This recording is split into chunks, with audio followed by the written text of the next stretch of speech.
Sayap militer Hamas Al-Qassam meluncurkan serangan serentak di jalur Gaza yang diduduki pada Kamis 18 Januari 2024. Dilaporkan peristiwa itu, Brigade Al-Qassam meraih kemenangan besar.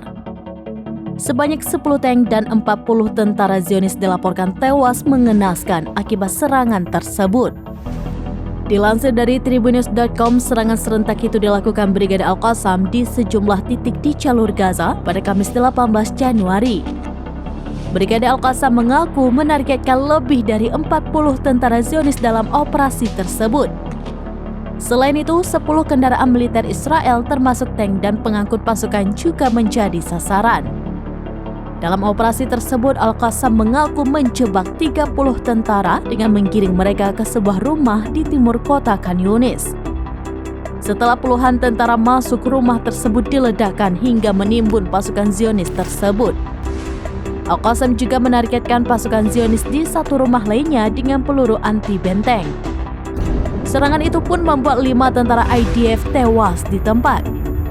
Selain itu, Brigade Al-Qassam juga menyerang pengangkut pasukan, 2 tank Merkava, dan 3 bulldozer militer dengan peluru dan perangkat anti lapis baja.